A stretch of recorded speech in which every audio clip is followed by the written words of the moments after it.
I welcome all of you, and I welcome the panelists. My name is Abdulrahim Fuqara from Al Jazeera.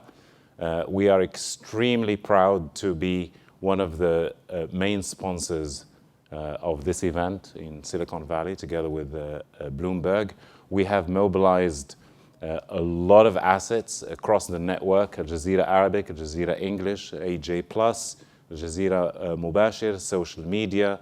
A lot of outlets are here from Al Jazeera covering this particular event, reflecting our belief that this is an extremely important event for our region as well, the Middle East and North Africa, given the representation from that part of the world in this particular event, and given the volume of exchange that happens here, and which I'm sure many of the people taking place will take back, participating will take back to the region. Without further ado, what I'm going to do to maximize our use of time, I'm just going to quickly rattle through the names of our panelists here, and then after that, I'll give each one of them about 30 seconds to briefly explain what they do, and then we'll launch into the conversation. So right next to me here, Christopher Schroeder, Sharif Al-Badawi, Wafa Al-Ubaidat, Rami Al-Karmi, and Rula Musa.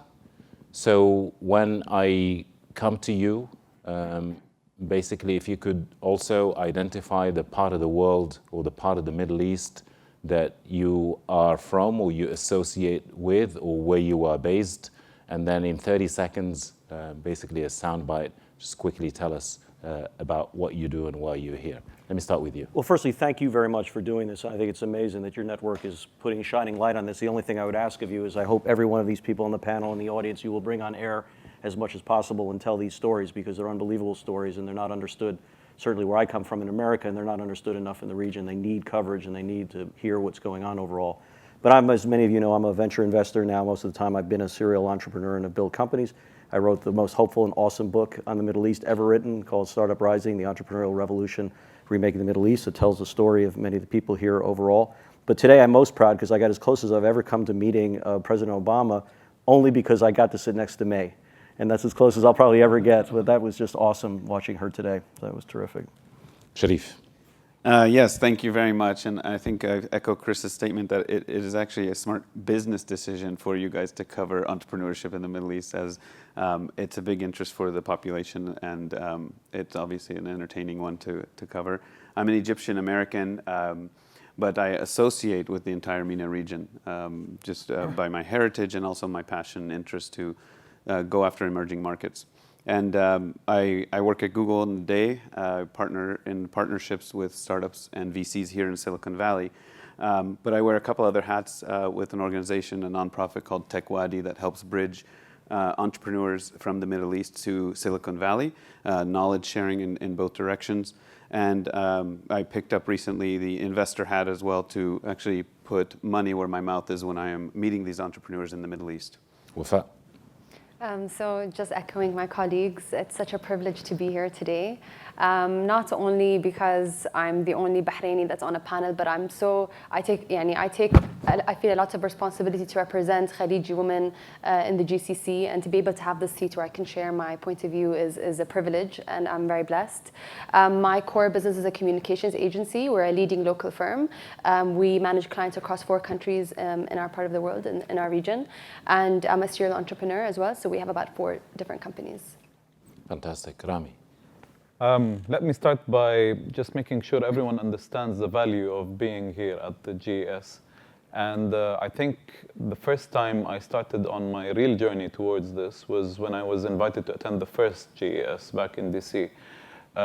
So basically it put me on a mode where I went back to school, did a venture capital program at Berkeley. And since then I've been doing investments, and most importantly doing programs that are targeting, I would call them demystifying or bringing more awareness on what do you do as a founder, what do you do as an investor, if you decide to become an angel investor, what do you do? And most importantly, the missing equation in our ecosystem, which is the corporates, and how do you help a corporate create a corporate entrepreneurship arm and support growing the ecosystem. So this is mostly what I do. I also sit on the board of a few entities that support the ecosystem, like Girls in Tech and Wake, which is headquartered here in San Francisco. And looking forward to having an interesting panel today. And you associate with which country? Well, my kids go to school in Jordan. This is how but I live across, I spend most of my time across the GCC and Levant area. Okay, fantastic. Rula. Good afternoon. First, I want to take this opportunity to thank you for giving us the chance to come to Stanford University, this great university, and to explore opportunities of growing the entrepreneurship ecosystem around the globe. And thanks for Jazeera for this coverage for the MENA region. I want to tell you a bit about myself. I started as an entrepreneur at the dawn of the internet. I built a company from scratch as a woman, graduated from engineering school at that time, which was difficult. Engineering and entrepreneurship, it wasn't that popular. I even went to my father to help in the startup, and at that time he said, "What are you doing? It's crazy." So I went to another angel investor, and this is how the company started. It became today #1 leading IT firm in the whole Middle East with 13 subsidiaries. We employ 1,000 people, and we are specialized in system integration and consultancy, and especially in large projects such as e-government solutions across the MENA region. Having said this, through the years where I managed Netways, I have developed skills and knowledge of how to empower the youth in the MENA, especially in technology, because our universities in the MENA region do not teach the skills that are needed for the digital economy. So we had to develop programs for youth empowerment, and I have a lot of experience in that. To name, we'll maybe discuss it. There are a lot of experience in this. Absolutely. Thank you all very much. Very quickly. And I am from Lebanon. You're from Lebanon. Fantastic. Very quickly, two things. One is that the conversation we're about to have in English, we will replicate it in Arabic later this afternoon for a show that airs on Al Jazeera Arabic, which will air next week, together with a whole bunch of stories of what's been happening here, in addition to an interview with the Secretary of State, John Kerry, and with Ben Rhodes from the White House. Number two, I wanted to pick up on something that Rami said, since this is the 7th such summit that we are talking about, and maybe I'll start with you for my first question. How do you measure and quantify the practical value that a summit like this can actually provide, not just for people in the United States, since you're American, but for people out there in a place like the Middle East? So what I say is a couple of things, just to the macro value of it overall. I think one of the things that people really underestimate is that when you get entrepreneurs from around the world, no matter where country they're from, whatever cultural things or political situations they deal with, they have a lingua franca. They have one language. They have one series of engagement. They wrestle some of the similar issues. And so the value of meeting anyone from anywhere in the world who's going through something that you're going through and build that kind of connection in and of itself is very powerful. And secondly, that is, I think we're going to see more and more with near universal access to technology, where people are going to start going growth market to growth market. They're going to be business. I literally listened to a Lebanese talking to a Colombian about how they could do something very similar together. That was a conversation that probably would not have happened in two startups to two startups, one startup to one startup, if we had this conversation even 5 years ago.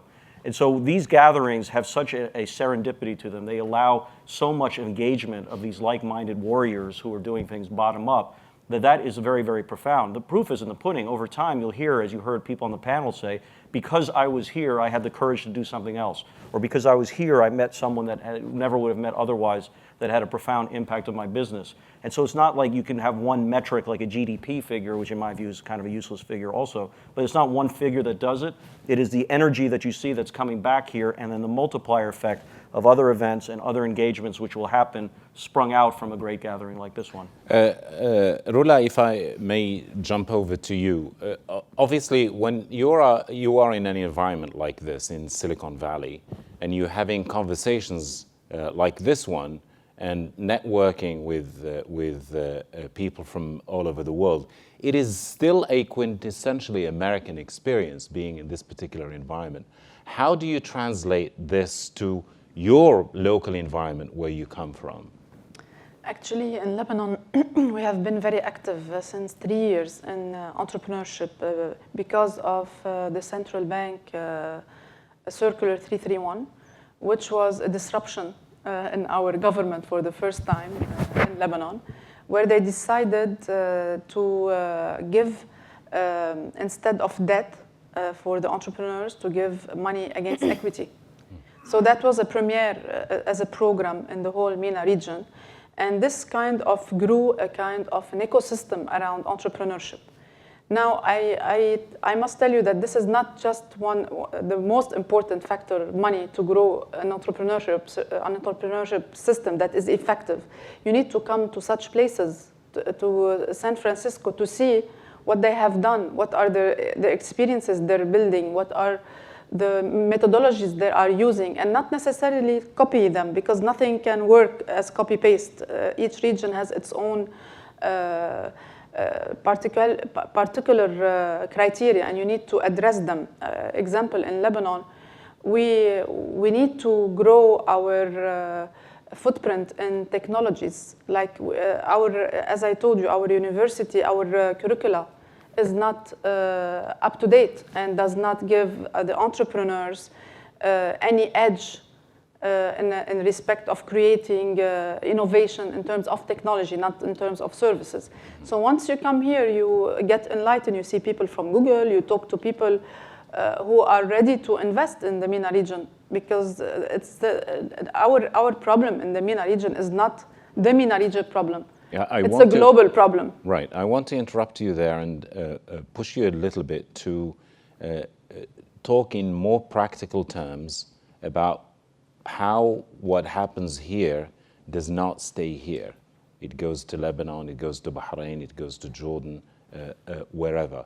Use your entrepreneurship spirit to describe to me one particular idea that you have discussed here or learned here or whatever, and how you will translate it into something practical when you go back to Lebanon. Very good. I'm going to be very specific. Yeah.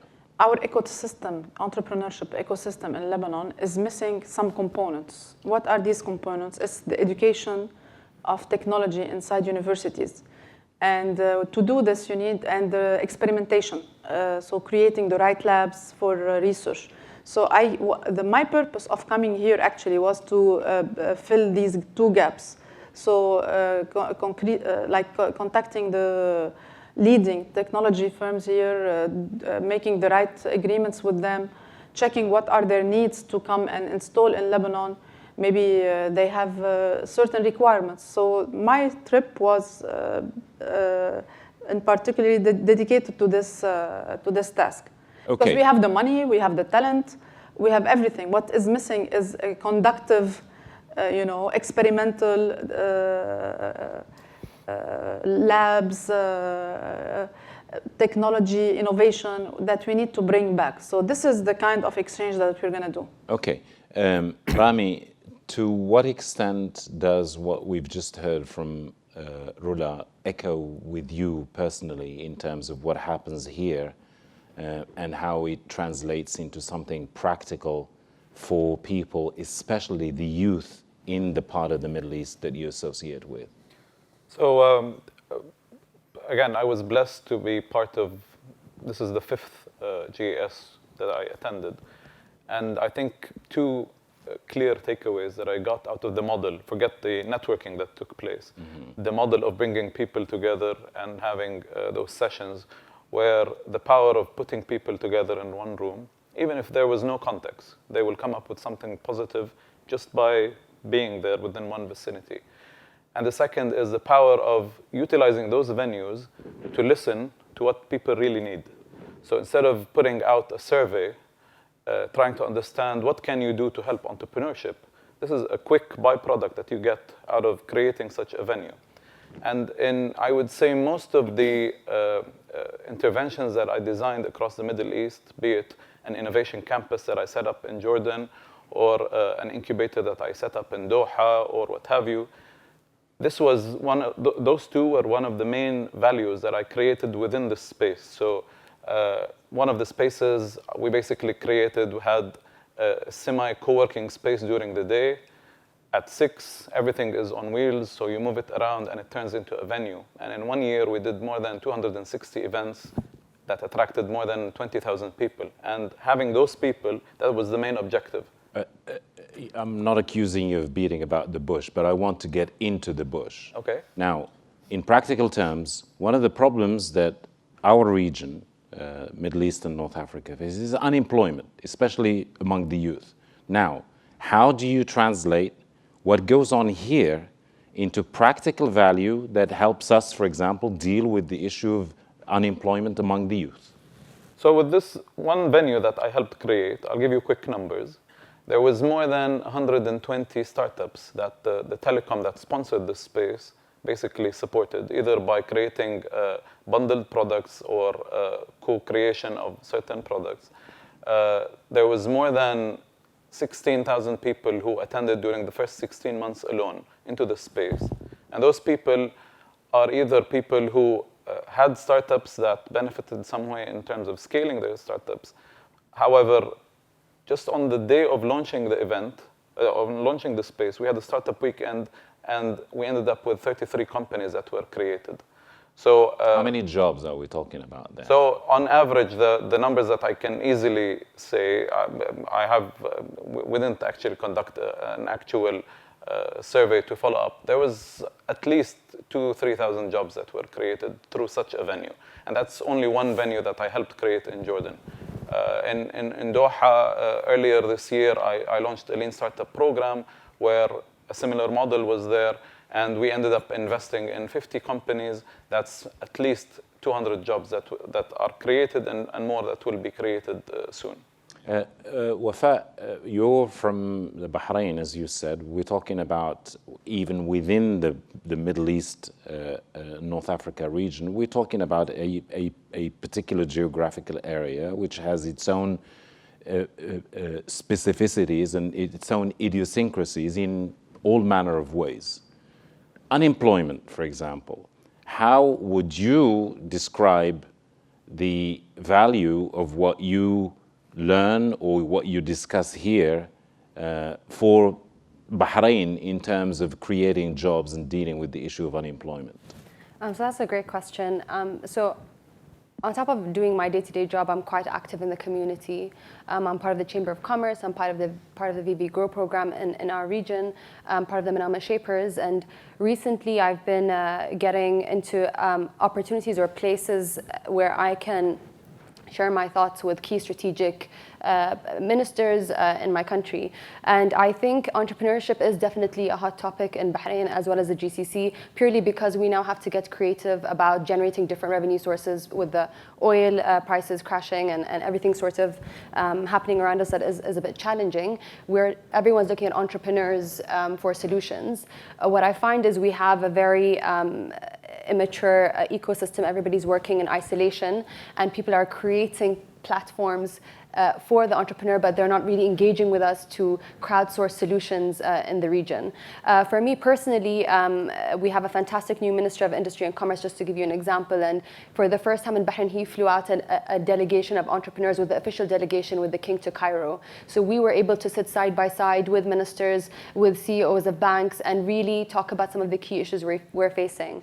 What I'm planning on doing personally is after this session, I've been collecting all this information and looking for key strategic strategic partners, not just for myself, but for my country. And I'm planning on going back and really trying to create a stronger culture of transfer knowledge and passing on this fantastic energy back to the strategic holders in Bahrain. What would you, since the President of the United States, Barack Obama, spoke just before this panel, what would you expect from not just the private sector in the United States, what would you expect from the US government in terms of helping you achieve some of the objectives that are being discussed here in your neck of the woods? Okay, so this was interesting. Yesterday I was invited to be in a closed roundtable with the Commerce Secretary of State and Damon from Shark Tank, which was very cool, where we had different members from the delegations from Turkey,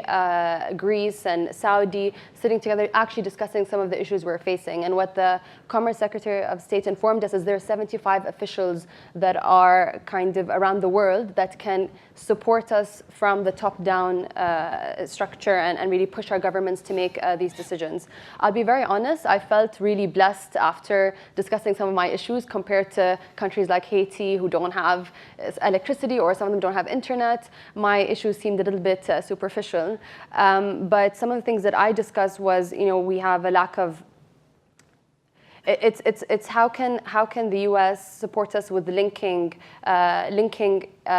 sort of what's happening in the U.S. in terms of resources back to us, so some sort of platform where they can help us scale, and especially for women. I've been on an amazing new program called Vital Voices recently, and it's designed for the missing middle, especially for women, and it's an online accelerator. So how do we get more of these programs into the GCC are some of the things that I mentioned. Okay, we'll probably come back to talk a little bit more about that later in this panel. Sharif, you're wearing, like most of us here, you're wearing more than one hat. You're wearing an American hat, and you're wearing an Arab Egyptian hat. In terms of the cultural translation, you work here, you work there. Can you ever replicate what happens here over there? Yeah, I mean, I think replicated depends how you define that, but I think absolutely in terms of a concept and an idea, the term Silicon Valley, it is a culture and it's a mindset that certainly crosses borders, and we've already seen that happen. It's happening globally, and I think it's accelerating, especially and being more pronounced in emerging markets. So for me, the Middle East is a particularly interesting one because we have a land of turmoil and scarcity and issues from politics to socioeconomic issues, infrastructural issues. Yet we also have a tremendous amount of educated people, a huge drive that is driven by this necessity, a drive towards innovation, and a lot of resources, let's say in the GCC and some of the other countries, that can be shifted and pivoted towards where jobs are being created. As Secretary of Commerce Penny Pritzker said, only new companies create net new jobs. All existing industries, and if we look at the legacy of the Middle East in the last 100 years, it's a bit of a dinosaur industries that have created the past jobs. That is going to change very quickly, as we know, with oil pricing. You mean the state? The different. You mean the state creating jobs? Over there? Yeah, over there. But corporations as well. I mean, they follow what the state... The last 100 years, it's been mostly the state creating jobs. That's gone now, right? Or semi-private sectors. Okay. But they're based on what the state has, right? The resources they give them. And I think, as we see oil prices drop, it's going to dramatically affect what you were talking about before, unemployment rates. And the only salvation is to change the mindset. And Silicon Valley is the term we use. We have a model here that has been working for several decades now. But whether we had this model or not, I think it's people's souls and hearts and desire to make a difference in their own life and change their own life has sparked that. Whether that an entrepreneur in Yemen or an entrepreneur in Jordan knew what Silicon Valley was or even watched TV, it didn't matter. They have this spark, I want to build a business, I want to do something, I'm not going to wait for my parents or wait for the government to change my situation. I'm going to get up and change it.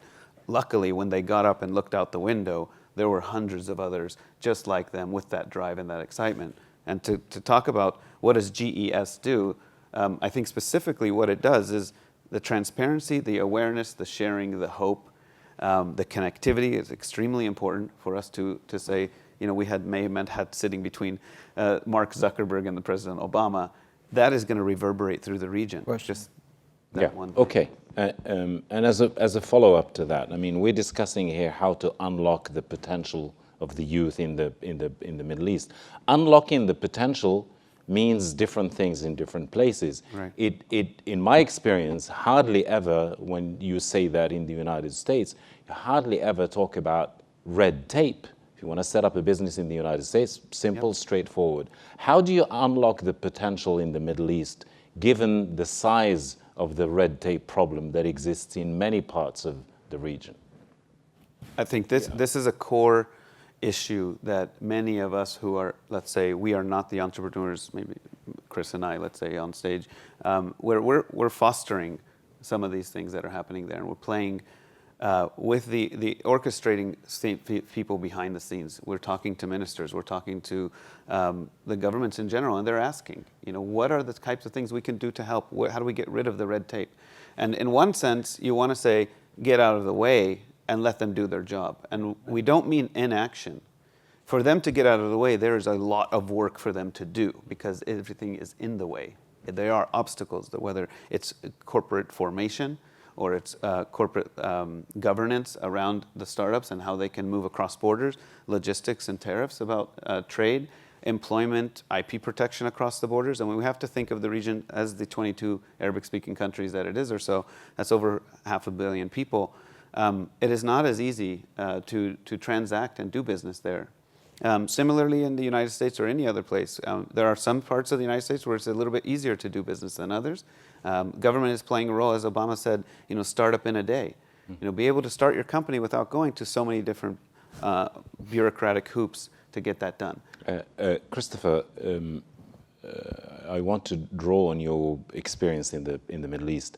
If I told you that someone trying to start a business and show some enterprising spirit in the Middle East, the size of the red tape problem they face makes them basically listen to what we're talking about now, and some of them will say, what planet do these people live on? Is that overstating the problem in your experience? I don't know if it's overstating the problem. I'd say a couple of things. I mean, first of all, anyone who's done any investing in emerging markets anywhere knows that there are problems that have to be wrestled and have to be navigated. They are not for the faint of heart, and it's a timing issue. In certain places succeed, and they become examples that people want to invest more in, and there are others that don't succeed and obviously have challenges overall. But I think we really have to think about the next 10 years and not about the last 10 years, about the red tape issue and all. And there's a wonderful line in my book of Fadi Gandor, the great Aramex creator, he said, with new technology and with universal access to technology, there's no wasta on the internet.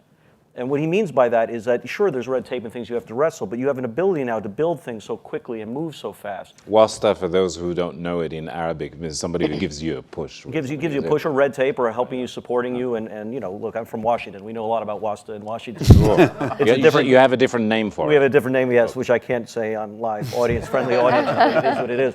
But also, there's a bottom-up and a top-down part of it, right? The bottom-up is that really you can move so quickly and move around these systems and build great enterprises that people will either catch up on or they'll squash them. And if they squash them, then people will move and talent will go somewhere else to make things happen. But the top-down aspect of it is very important also. And for the first time in my very limited understanding of this amazing region, we have a case study we can look at that's not perfect, but doing some pretty amazing things. And that's the UAE. The UAE has been doing amazing things in rule of law and opening up free movement of goods, people, ideas, and capital in a way that one of the biggest surprises I've had over the last few years is that when I go there, in Dubai and even Abu Dhabi, I will see some of the best talent of the region there. And the network effect of the best people wanting to be around the best people is actually one of the great essential successes that has been Silicon Valley. The good news is that even with some of the other red tape issues, you're seeing countries that would surprise you, like perhaps, we don't know yet, but perhaps Saudi Arabia, asking questions that they wouldn't have even have asked, in my experience, a year ago. Yeah. And other countries aren't going to do it. And we will look out there, and history will judge. The ones that have done this will light up a new generation and build amazing economies that any investor would want to participate in. And those who won't will not only fall behind, but with the speed and movement of technology, may find it very, very difficult to catch up. Okay, we're drawing very fast closer to the time when we're supposed to end this panel. We have another 15 minutes, and I would like to take the conversation in a slightly different direction, a little bit more political. Rula, when you look at the region, our region, since 2011, basically now there are different categories of countries. Some countries are still relatively stable. Some countries have lived through a revolution. Some other countries are being pulverized and pummeled by guns and bombs and stuff. Mm-hmm. If I'm sitting somewhere like Syria, for example, or Yemen, or Libya, and I'm dealing with the realities of war, how much attention do you think I would be paying to Silicon Valley, whether it's here in the United States or as a project happening somewhere amorphously in the Arab world? Maybe you will be surprised by my answer. Actually, I will be looking very, very closely because the technology has moved at a very exponential rate the past 10 years, a rate that has been never seen before. What was possible 10 years ago is in a year is possible now in a day. So the people in Syria face a lot of problems, existential problems that can be solved online and very, very fast using apps, using communication, that these tools weren't available. Lebanese had the same war. We didn't have these facilities, but we were entrepreneurs. We were service entrepreneurs. We didn't have water. We created service entrepreneurs outside the government to bring water. We didn't have electricity, and we still don't. And we created service entrepreneurs. Forgive me, are you drawing on Silicon Valley, or are you drawing on several thousand years of history going back to the enterprising Phoenicians? What specifically are you talking I'm drawing on many things. The Syrians has to take responsibility of their future, and they have the tools that we didn't have. I'm giving you example, Lebanese, and we had the same war.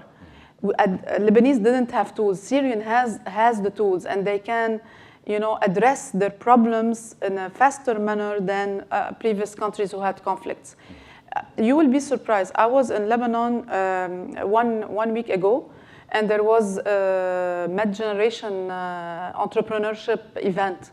And there was one person, mid-generation means the Mediterranean countries. One of the countries was Syria. There was a gentleman sitting next to me, and he has started an incubator in Syria. We were like, all of us, what? And this guy is thriving from the middle of the ashes, creating an ecosystem because of the communication. He has his mobile. The technology, the mobile computing power that you have in your pocket is much more, you wrote this in your book, by the way, it's much more powerful than what NASA used to have in 1969. So people are empowered. They can do wonderful things because they are in a situation where they are resilient, they don't have anything to do, they can develop themselves, they can create an economy. Okay. Whatever are the conditions. Rami, listening to Rula now, I'm tempted to try and split hairs. It's funny coming from a bald man, but that's a different issue. Now, this specific case that Rula has just talked about, are we talking about the instinct to survive, or are we talking about using a model to develop a country? It seems to me we're talking about two different things. If I'm under bombs and trying to be enterprising, I'm basically just trying to survive. What do you think? Well, if you go back to the definition of entrepreneurship, the real entrepreneurship happens when there is a real problem and you come up with a solution, or you create value by solving this problem. In most of the cases, this might be just general stuff that you do, but if you are really deprived of your basic elements of life, then maybe the solution you're coming up with, especially if there's a huge nation facing this issue, then you're really coming up with real innovation. So you started by giving the situation, the political situation, which is to an extent current in the Arabic region. There's a nation that is part of the Arabic region, which is Palestine, that has been going through this for years and years and years. And if you remember what happened to Gaza, there was huge innovation that came out of the day-to-day situation that they had to cope with. There was water, there was electricity, there was cars that are being driven through oil refactoring. And all those innovations, basically, the main objective behind them was people needed to live. Now, some of them would turn out into huge enterprises if the proper business model was structured around this certain innovation that was done. Mm-hmm. So I totally agree with what she said. And if you put a weight on would this be something that is created for basic living versus true innovation, I would put more weight on something that would allow you to take away a real problem. Maybe the real issue here is how do you structure this into a proper business model and scale it later on, which is missing across the Arabic region. How do you turn that? Before I slide over to Wafa, a follow-up question.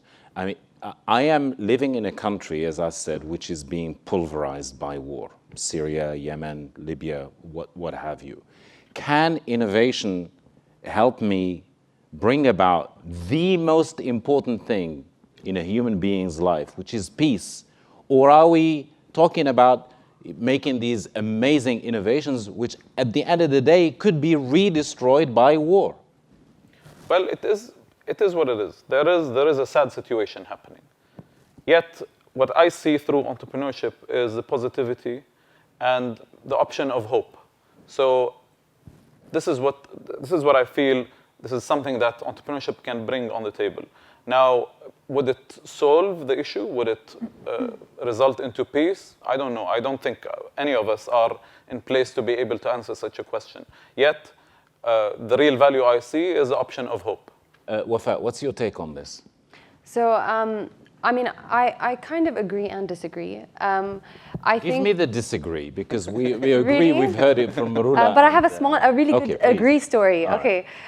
So I believe that, as President Obama said, we can use technology to be innovative and create an impact. And what I find is a lot of the entrepreneurs in the GCC are getting into tech, are trying to make people's lives easier through creating these applications or software. And just as an example, I have a lovely friend from Saudi who just created an award-winning app called Dhad. And Dhad is audible for the Arab region.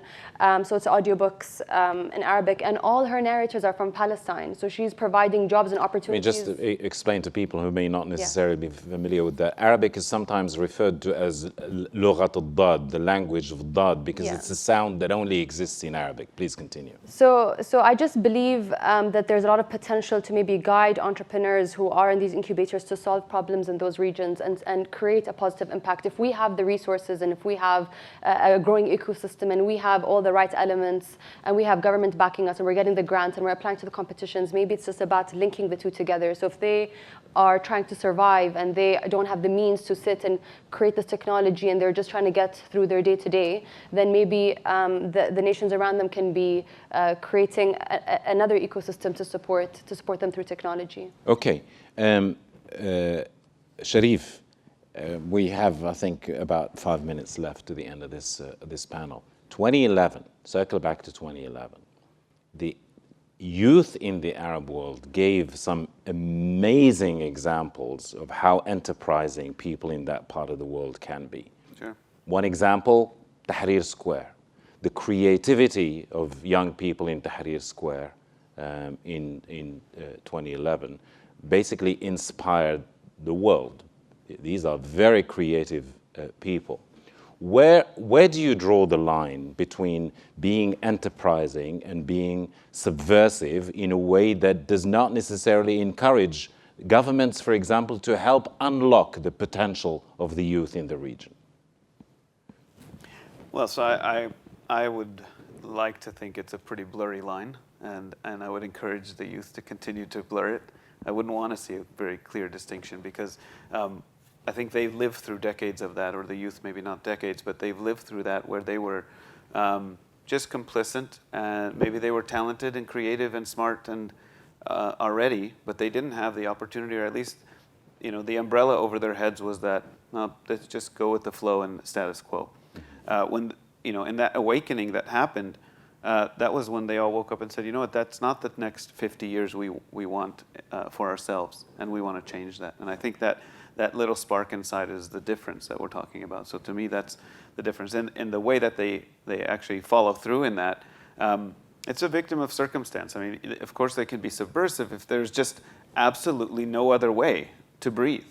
And so I think our expectation should be lenient in some ways of what subversion is for them. And I mean, the point that I'm trying to make is that entrepreneurship is a sword that cuts both ways, right? So how do you encourage people to look at the more innovative edge of the sword rather than subversive edge of the sword? Well, I mean, I would argue we don't really have. I haven't seen too much of an issue there. I mean, everyone is trying to be positive and creative, and the entrepreneurship spirit is a very positive one, trying to change the world for the better.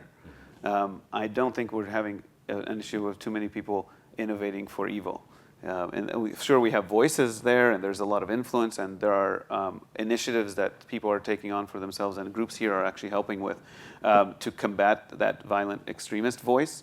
And we need to do that because if there's just hopelessness, like the refugees in Lebanon and elsewhere, even though we try to provide them schooling and some positive things and here's some food, that other voice is stronger. And we've done a terrible job so far to combat that, and we need to work on that.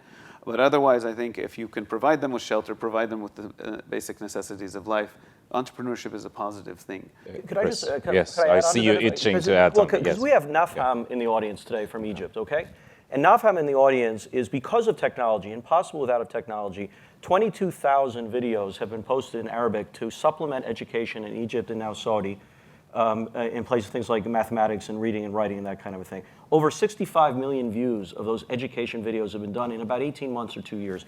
If you are someone in government and you look at the way the world is going and you say to yourself, by the demographics of young people, can I ever possibly build enough schools to get at that problem? And by the way, the schools that I'm building may have classrooms of 70 kids and there's rote learning and it has nothing to do with STEM skills going forward. You should look at something like Nafham and say, there's no two-edged sword to this. Nafham means we understand. We understand. And there's no two-edged sword to that. You are in fact allowing the founders of Nafham to solve the very problems that people are holding you accountable that you're not solving to begin with. Mm-hmm. So you have to be creative in thinking about it, but it's in fact a massive win-win opportunity for all the players who are involved. I have to bring this to a close in a matter of minutes. So you just want to take one last round from each one of you guys as a commentary on this administration and what it has done with this summit, the Obama administration.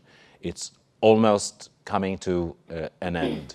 What would you like to see beyond the Obama administration in terms of maintaining this trend happening here, linking Silicon Valley here in the United States to the region? Let me start with you, since let me start. Their opinions matter more than mine. Oh, let me start with you, and then I'll end with Rula. Any thoughts? Yeah, I mean, I have a lot of thoughts. I think one of the most important things, and the president has done so well with the summit, and even in the panel that he had, which I wish that everyone in America and everyone in the world would actually focus in on this, which is that people have to stop thinking that technology innovation and entrepreneurship is this cute sideshow, when it is the most central opportunity of making profound change in the world today.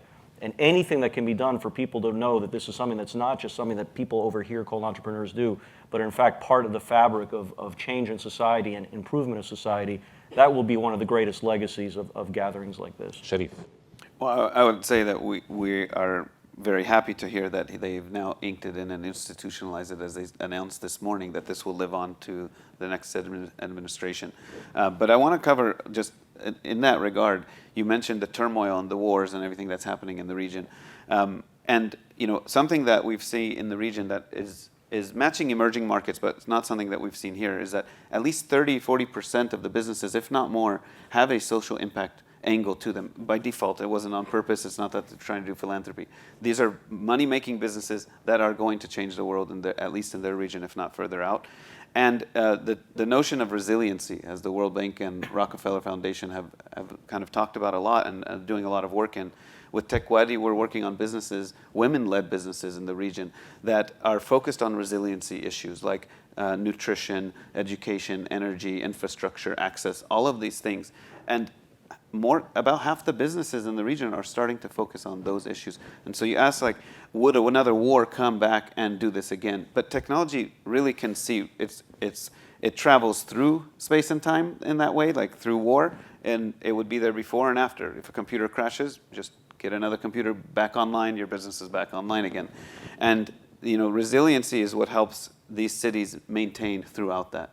The last point, I'll just make a very quick point, because you also wanted to distinguish between business, business formation, any business person, and we have a lot of that in the Middle East, especially in the Levant. People are business people. They've always been business people for centuries, versus entrepreneurship. And I think, sure, a person can be, without electricity and say, you know what, if I just bring that line down here, I can rent electricity out to my neighbors, and boom, I'm an enterprising kind of person. And we never called that entrepreneurship or Silicon Valley before.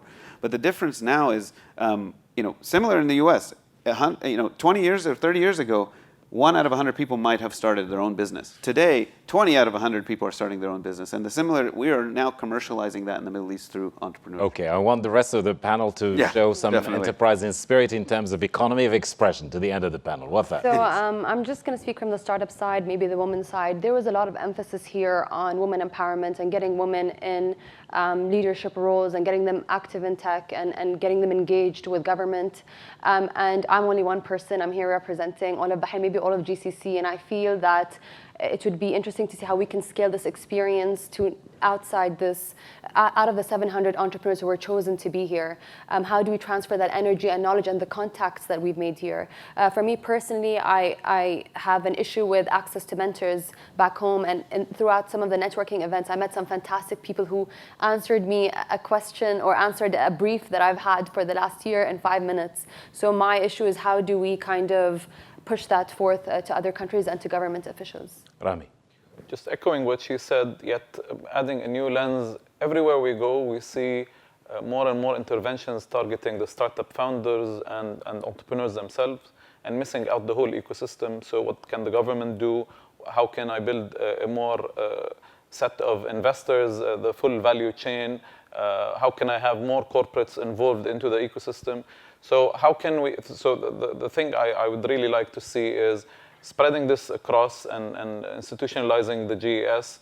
How can we have more emphasis on putting more spotlight on this topic, especially when you go into the emerging markets in Middle East and what have you? Okay, Rula, last but not least. What I would like to see is going with the Global Entrepreneurship Summit for government, for our MENA region.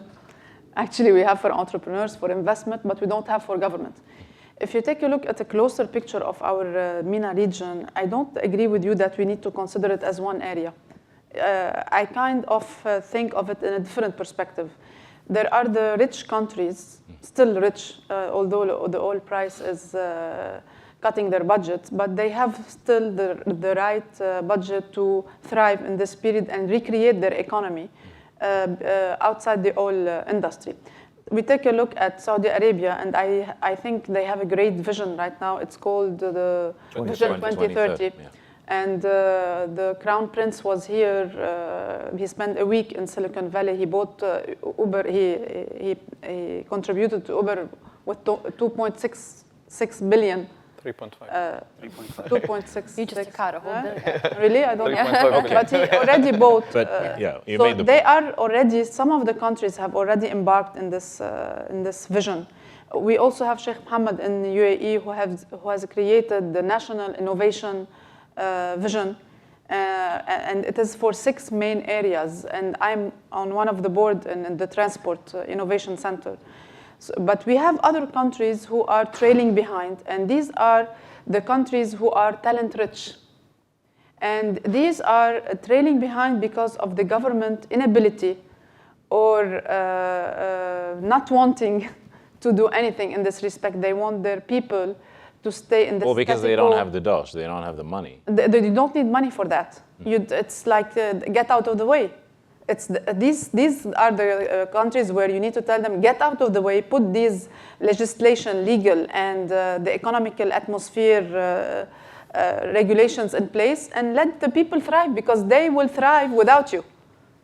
Okay. So we need to have this kind of education for government. Okay, and I think I will end it there. We're out of time. I thank every single one of you. Thank you very much. and basically just to remind us that we're doing the same, more or less the same discussion again later this afternoon in Arabic for our viewers, the viewers of Al Jazeera Arabic in North Africa, the Middle East, and around the globe. Thank you all very much. I want the few people who are here to give them a round of applause and make up for the people who should have been here and they're not here.